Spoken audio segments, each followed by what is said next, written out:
Hi guys, welcome back to the Artificer channel. Today I'm going to unbox the UH-34D Choctaw. And this was the main helicopter used by the Marines in the Vietnam War in the early stages, and also used by the South Vietnamese as well. As you can see, there's two different variations that you can use there. So let's open it up and see what we've got. I do like HobbyBoss. I have bought a few kits from HobbyBoss and I'll be reviewing those as well. And I think this was the first kit that I bought from HobbyBoss in terms of helicopters.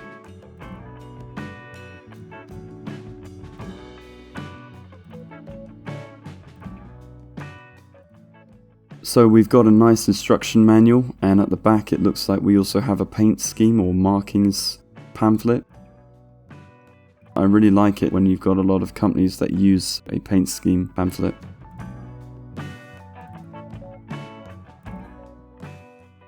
A really nice simple construction, really a lot of detail. I'm really excited about this turret that sits out the side of the helicopter, very unusual as well.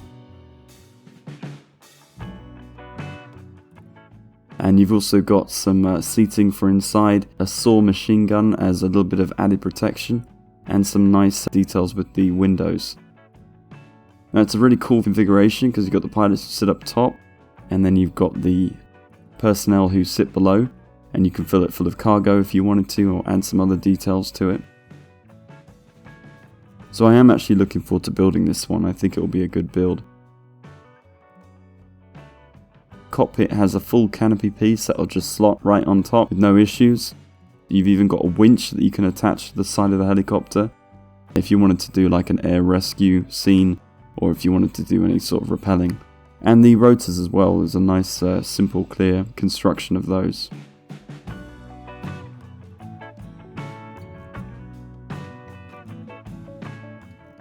Now onto the paint scheme pamphlet.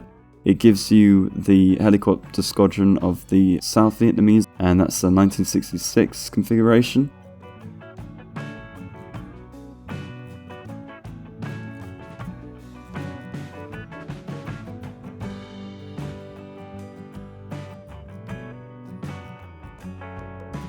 There you go, look at that, you've got some pretty cool authentic decals. Now what I'm excited about is the Marines version of this helicopter. I think it'd be really neat to have this in some sort of a diorama with the Marines hitting the beach out near the Mekong Delta. So I'm quite impressed with the instructions and also with the pamphlet that's used there. So let's have a look inside the actual bag and see what the sprue is like. So you actually only get 2 sprues, which I was really surprised by. It just goes to show how little pieces there are in this helicopter. Now there may be little pieces, but there are a lot of detailed parts. As you can see here, great detailing on the door, at the back of the helicopter near the tail, and also at the front near the cockpit itself.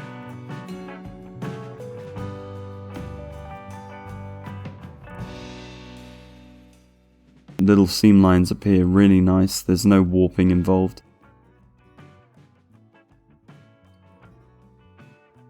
Interior of the helicopter is average, I'd say, not as detailed, but then again I don't expect them to have people looking inside.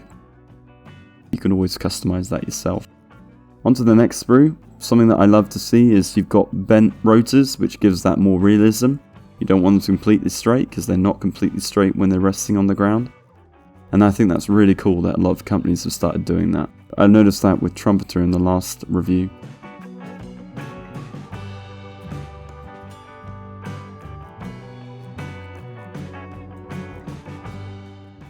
I was a little bit let down by the weapons. I really would have liked a lot more details, but I guess that will do for now.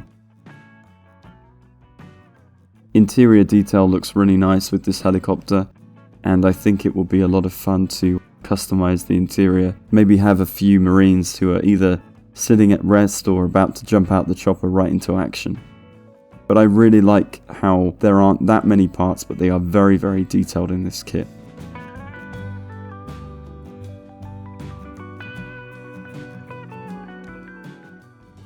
So looking at the clear parts sprue, I love to see a full canopy so I don't have to construct too many clear parts. So you've got a full canopy that could just probably slot on right at the end, right when you get to the painting stage. And I think it would be quite easy to mask up as well. Now onto the decals. I really like how they have paid attention to detail. There isn't a lot of bleeding that takes place with these decals. The yellow is quite bright. The blue is nice and deep. The marine sign is nice and clear too. A little bit of moulding on the top there, but nothing too crazy that would ruin it. Well guys, I would have to say that the Choctaw would be a really unusual and a pretty cool kit to put into any diorama, especially because the Marines use these quite extensively throughout the whole of the Vietnam War. So I would say this is one that you definitely want to get hold of. HobbyBoss have outdone themselves. It's a great kit. I have many more like this which I'll love to review soon. But until the next time guys, have a good one. Take care.